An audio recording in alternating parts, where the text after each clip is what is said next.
So I've got Dan Grant, who's the director at FatRank and Promo SEO. And today's video is about Facebook ads lead generation and whether Dan thinks that using Facebook ads for generating leads is a good strategy for UK companies or not. Yeah. I definitely think Facebook ads can be a really good strategy and are for a lot of companies. I think for companies that understand what they're doing in terms of, the text they're adding to their Facebook, the scripts they're adding to their Facebook advertising, and also understanding it from a demographics perspective, understanding who to actually put the adverts out to, making sure you're getting that kind of side of things correct. If you're clued up on that and you're experienced in that, or you're maybe outsourcing it to a company, then it can work really, really well. For something that you're trying to do yourself, it can obviously become a cost, and that money can kind of get thrown away if you don't get those, things correct. So it really depends on, how good you are at Facebook advertising. If you're a Facebook advertising, a company and you're actually specializing in that, then absolutely. If you're a company that wants to get into it and put a lot of money behind it, I'd probably recommend looking at different avenues that are probably, more consistently earning you money and less risky, really, because there is definitely a risk financially to doing that, and a lot of things that you can do, to actually make sure that it goes wrong really with Facebook ads. So that would probably be my look at that. How about you? What do you think? Yeah, I think overall, Facebook ads is a great platform especially for certain things like retargeting. So you can put like a Facebook pixel on your website, and then what you can do then is anyone who's visited your website, you can then start running ads to try and get them back on if they haven't converted. So I'm a massive advocate of Facebook ads retargeting pixel being used. And I'm also a big advocate of Facebook ads if it's like interruption marketing. So if someone doesn't yet know that they want to go to a certain log cabin, let's say, or there's a certain dress that might really like going viral, and you can try and show it in front of obviously the female demographic if it's a red dress or whatever it is, or if it's a new suit that people are wearing for stag do's, and you try and present it through to, let's say, the younger male audience and stuff like that, and you know who the demographic is, then they wasn't searching for it anywhere on Google, and you've done the interruption marketing. I think it's a great platform for something like that. Yeah. But overall, you need to make certain you're using a decent Facebook ads agency. The issue is that they're not normally very cheap. So you've got to then pay for the ads. You then got to pay for the agency to be setting up the videos, the images, the kind of scripts that they've been doing. And yeah, it can become tiresome. It can become very, very expensive.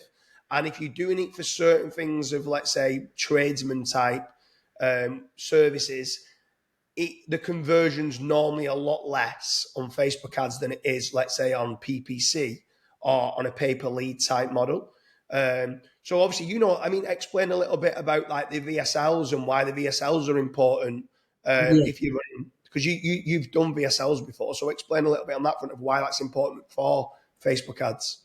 Yeah, so actually getting your script together correctly for creating an advert that's going to actually, connect with the people you're trying to sell that product or service to is really, really important. And actually kind of, looking into some of maybe where their fears are with, whatever that thing is. So it might be that it's a boiler advert, and you, instead of saying you do need a new boiler, here's where to get a boiler, you actually go down the lines of when was the last time your boiler was serviced? Did you know that if you don't have a boiler service within 2 or 3 years, you can run into all these problems? If you service it, or if you do this, if you look at maybe a repair, that can obviously mitigate all these issues and save you money in the long run. So it's maybe about converting what they were originally looking at and kind of and doing it to benefit them, as opposed to kind of shoving sales down their throat, really, which obviously isn't what anyone wants. So I think that's important. And if you're not able to kind of create that, or if you haven't had the experience to create those VSLs before, it can then become problematic, and it can really affect how much money you're actually able to make from Facebook ads. So there's definitely easier ways to kind of generate leads and generate kind of good quality leads, and also cheaper ways, I think, for most companies that aren't kind of clued up with, actually, sales and online marketing. Yeah, for sure. Be interesting to hear the viewers' perspective on Facebook ads as lead generation. Let us know in the comments what your thoughts are for Facebook ads specifically for lead gen in the UK. It'd be interesting to see whether you think it's great on return on investment or whether it's expensive. We certainly use it as part of our overall holistic strategy. So like I said, we'll use it for retargeting. We could use it for branding as well. So sometimes being seen on different platforms is good further down the line for conversion. But we've moved towards now more to a pay per performance lead generation strategy. So Dan, let us know what your thoughts are on how obviously we integrate Facebook ads as being one part of the strategy for what we do alongside SEO and PPC and a lot of other kind of platforms. Let us know your kind of thoughts on how Facebook ads lead generation kind of compares against now our pay-per-performance lead generation model. Yeah, so as you said there, we will use Facebook ads to kind of, like you said, holistically. I mean, certain niches and certain moments, it makes sense for us to use Facebook ads for certain services. But if we were using that as our sole purpose to actually just generate leads, I think we'd be in a much worse position than we would be, from the other ways of actually able to bring in those leads. Our pay on conversion model is completely risk free. So obviously with Facebook, you have to not only do that research and actually put in that time and effort into putting the right demographics in and writing the right scripts and all that other stuff, but you could do all of that and spend thousands of pounds and not really see very much money back. Whereas a pay on conversion model, if you're in an industry, for example, in the UK that works nationwide, we're able to generate inquiries for kind of, completely for free. So those inquiries can come through to your company. You don't have to obviously pay for those leads. You don't have to pay until the job's actually converted. And obviously then we determine what that fee would be for that converted work. So essentially it is a completely risk-free model. You're not having to kind of learn anything new like you would with Facebook ads, where a lot of the time people have to do, year, 2-year, 3-year courses to actually really understand how to use it as a tool. And it's literally as simple as, we're in this industry. Are you able to generate as leads? If they fit our model, because obviously we are quite selective with that, then we're able to generate them those leads. And obviously it's completely risk-free then. So they're not even paying any money for the leads that come into them. So obviously, as you know, a lot of our clients love that model and have been using that for many, many years now.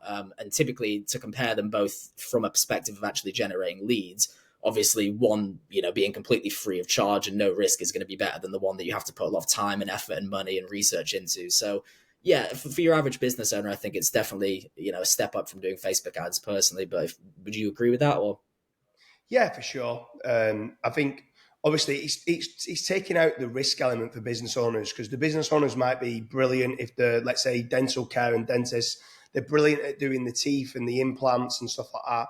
They've not been trained on marketing. Obviously, all of our team, we've got different people within the team, whether they're videographers, graphic designers, script writers, website designers, SEOs, link builders, content optimization specialists. We've got a whole marketing team. So how could you expect a business owner to try and run all of that and see what converts the best in their niche?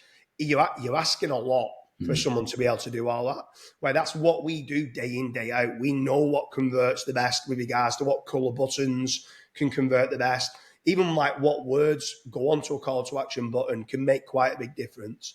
So I'm interested to hear people's thoughts. Are you, who's watching this video, have you ever been on a pay on conversion type lead generation model or pay on performance type model? It's like a no win, no fee type lead generation. You only pay if you convert jobs and make profit, and you pay us a percentage of those profits. We are very selective with who we work with. We've got to make certain that you're good enough to take our leads and convert them, and you have got a sales team that can offer a great service to the customer. But let us know how you compare that to a Facebook ads lead generation model. Are you using Facebook ads yourself for retargeting, for branding, or for any lead generation services in the UK? Leave us a comment in the description, in the comment section, and we can hopefully have a nice discussion of how it compares against our pay per lead kind of setup.